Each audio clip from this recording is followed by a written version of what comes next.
Par votre combat connu pour l'égalité entre les hommes et les femmes, par votre poste aujourd'hui au gouvernement chargé de la citoyenneté, vous êtes, j'allais dire, au cœur de ce qui peut être fait pour répliquer à Éric Zemmour. Ça a été un autre sujet de débat, évidemment, pendant ce campus de rentrée à Avignon. Est-ce qu'il faut parler ou est-ce qu'il faut se taire face à Éric Zemmour ?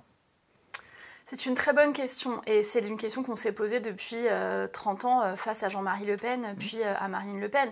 Moi, je pense qu'il faut répliquer, mais répliquer sur le fond.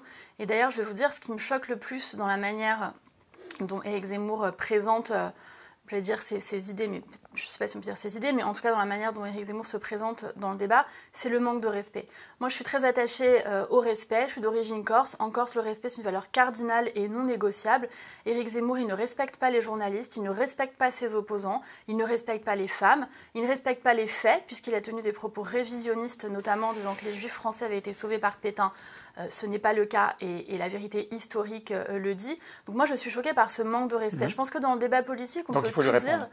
Je crois qu'il faut répondre, oui. Et dans le débat politique, on peut tout dire et tout proposer, mais avec du respect. Éric Zemmour indique ou fait un faux suspense pour dire qu'il voudrait être candidat à la présidence de la République. Je crois que le président de la République ne peut pas être quelqu'un qui attise les haines et les divisions et qui commence par trier les gens en fonction de leur prénom. J'ai trouvé ça très choquant. Vous trouvez ça choquant? Est-ce que vous trouvez que la réponse de la majorité était à la hauteur de cette réaction que vous avez vous-même? Mais si vous voulez, honnêtement, je vous dis les choses très sincèrement, je pense que la difficulté dans les réponses potentielles à Éric Zemmour, c'est qu'en fait, il ne fait pas de propositions.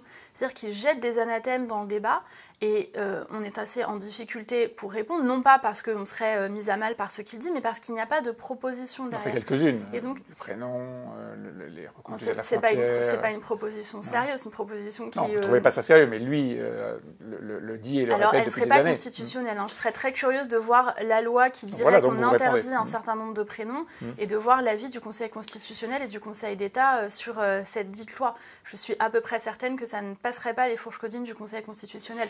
Je pense qu'on ne peut pas dire n'importe quoi dans le débat.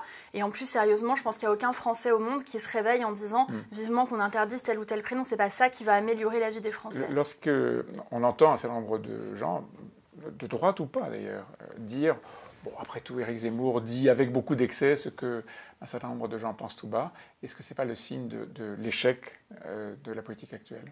Moi, je crois qu'Éric Zemmour, en fait, si vous voulez, on nous interroge beaucoup dessus et c'est normal, mais je crois qu'Éric Zemmour, ce n'est pas tellement le problème de la majorité présidentielle, c'est surtout le problème du parti Les Républicains, puisqu'on observe dans les sondages que c'est chez l'électorat Les Républicains et un petit peu chez l'électorat de Marine Le Pen qui va prendre des voix.